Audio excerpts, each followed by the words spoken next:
Well, we just got to force our tempo. You know, they do want to play ugly. They want to play slow. They're very physical. They're going to junk the game up with their defense and matchup zone. And, you know, we just have to, you know, force our tempo at home. We're at home. That relief, you said we're at home, like just to know you're back at home, you get that boost from the forum.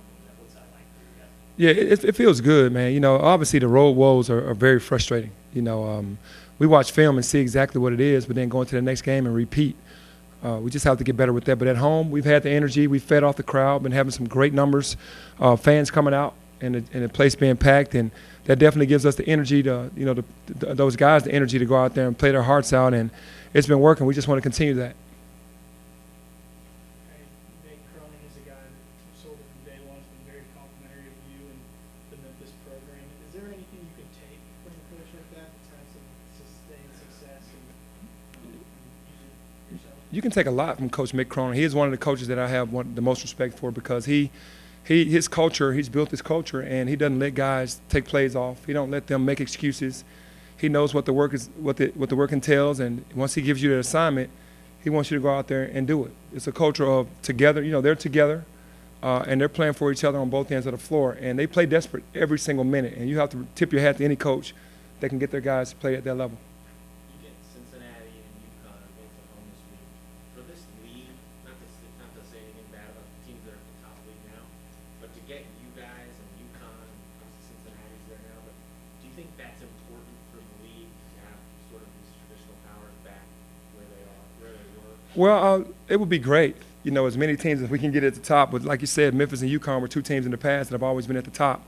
UConn obviously in the Big East, and then Memphis was in Conference USA. So it would be good for our league if, you know, we're getting better every year to get to the top like Cincinnati and Houston. What do you remember about the Cincinnati games you played in? Some that didn't go as well as probably. Yeah, oh, definitely. They were tough. Every possession was tough. They were physical. They understood that they might not have been the most talented team, but they were the hardest working team. And they made you work on every single second, every possession, and they crashed the glass like no other. If you didn't box out, they're going to get the rebound. So that's what I remember about Cincinnati. Oh, absolutely, man. I'll never forget that game. It was like we didn't have a chance. Might have lasted for a minute, and then when they went on that run, I got into foul trouble. And once they got me into foul trouble, that was it. That was definitely painful. Any chance we'll see the throwback in the ones again? Right now, no. But you know, I don't want to like. I really wanted the Cincinnati to be the next game, and kind of win against it. But hey, you never know. Might change it back. What did they have those 2 years you played them? I think it was 1-6 for you against Cincinnati. What did they have that y'all didn't? Grown men. That basically boils down to it. Those guys were, I think, a couple of JUCO transfers. Everybody was physically fit, strong. They didn't have any small guys. You know, they had really strong guys, and they just played a different game. They played kind of like a Detroit Pistons bad boys game. Everything was physical, hit you the entire game, crashed the offensive glass like they knew that they weren't going to make the shot. I mean, every single game was just tough. All these years later and different coaches, does it still kind of feel like same Cincinnati? Yeah, for sure. Yeah, they tried to keep that same image that they've had in the past. You come to Cincinnati, you know you're going to grind and you're going to work. And that's what I respect. That's what I want here. I want us to get back to that level to where when you play Memphis, you know it's going to be a battle. How well did you know Nick then? Obviously, you've become friends with him since. Did you know him well? I did not know him well in college, but when we got to the NBA, we became the best of friends. And now, of course, we play golf together because he's with the Grizzlies. Any lineup changes because of the style of play that Cincinnati offers? I think what you'll see is how we have to match up. It might be. You know, we're not trying to flip-flop guys. It's just really the matchups have to work at the beginning of the games. And it's worked for us at home. It just hadn't worked for us on the road. But we're going to match up to what they have. Like we did against UCF, like we did against SMU. It worked. So it just hadn't worked on the road. We'll just continue to match up with what we have to match up with at home. Early in the season, using the press a lot didn't seem to work as well as you hoped, but it seems like in recent weeks it's worked better. Are you guys better at pressing now, or is it just the scenarios you've used it? I think it's two situations. I think we're better. You know, we've gotten, you know, significantly better at pressing, and then it's more desperate. The times that we tried to press in the beginning of the games, there was no desperation. They were just doing it to be doing it. Now they understand that it works, but it's only worked out of desperation. So you got to find a way to channel that energy in the beginning of the game to blow teams out, like from the beginning. That's what it's for, to kind of speed the teams up, to get the tempo in our favor so we can play our type of game. Where you and your group are better golfers? I'm the better golfer, for sure, right now. In terms of the road, in terms of the absence games at home, how much though of the struggle has been just mental toughness? Is A lot. It's been both mental and physical toughness. I think we go into the games understanding, like I said, our coaches give a perfect game plan. And the kids know exactly what to do, but as soon as the game is over and we push play, we've already watched it live, and you push play, you see the energy is like way down. They're not playing desperate enough.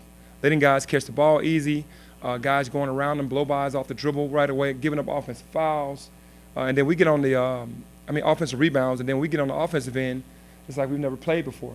We start fumbling the ball, turning the ball over, missing easy shots, missing layups.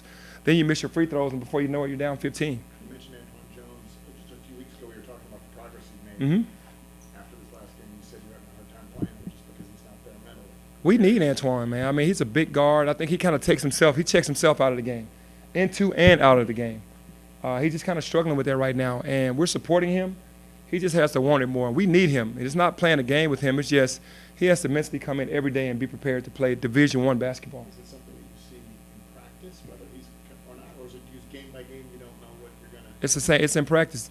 Day by day in practice, you don't know if he's going to be up or down. The same thing in the game. I think he kind of has an image in his head of how he wants to play, and if he just let the game flow, I think his natural talent will come out. Were you ever traded in NBA time? I got traded from the Knicks, from Orlando to Phoenix, but then I got actually traded from the Suns to the Knicks. Have you been following what's been going on? Oh yeah, it's been crazy in the NBA. Just with the Grizzlies. I mean, you can't help but understand what's going on. It's just all crazy right now. A lot of teams are trying to get better, huh? What's it like being in the Phoenix one? The first trade you probably. Yeah, I worked there, but I'm saying I got put in a trade from New York to Phoenix. From Phoenix to New York, sorry. But it's a when you know you're about to get traded, which we didn't, but knowing it's a bad feeling. You get a bad feeling. Like the Lakers were talking about that last night. They got blown out, like at Indiana, and most of the guys were like, "Man, you kind of got this indecision. If you don't know if you're going to be here or not, it's a different feel. You're not the same person until you find out what's really going to happen." Did you trade Martin Lake? I have no comment. No comment. Were you angry at halftime of the last game, or more shocked that again you were playing this way? More shocked and disappointed because we're more than prepared to go in and play those games. More shocked and disappointed. And then when I watched the game, it was more of us, not as much defensively. They made some threes, but offensively we just couldn't make layups. We didn't make open shots, and it's just sometimes you just got to be on offensively. It put us behind in the Tennessee game. We shot awful in the first half. They pushed us behind. Same thing at Houston. Then at South Florida, man, you can't do that. From your experience as a player, what causes the team to be so much? I don't know. Sometimes it's just, the mental. You got to be mentally there as a group, getting prepared for the game as a group, not as individuals, but as a group. You got to all be on the same page. You can't have two on the same page and three not. And you just have to have that leadership to pull everybody together. Isn't it then sort of belief in the strength of the unit? Like it feels like offensively watching it's hero ball. People start they lose faith in the team and they think they have to do it themselves. Well, I've talked to a lot of guys about just trusting the process of what the team has to do, but it's natural competitive nature when you see the team struggling, that you be the guy to take over the game and try to get the team back into the game. So I do understand that as well, but you want to try to keep it as unified as much as possible. You talked about starting slow in the road games. How important is it to get out to a quick start against Cincinnati tomorrow night? Well, we're at home. We have to. We have to show that we're desperate. If we come out tomorrow and don't have energy, then that says it all. We have to start fast at home. They know that about us, so they're going to come in and try to punch us in the mouth right away, and we just can't let it happen. Is Tulsa's matchup zone similar? Does it help you? Are they a little bit different? It's kind of similar because they both play their zones really well.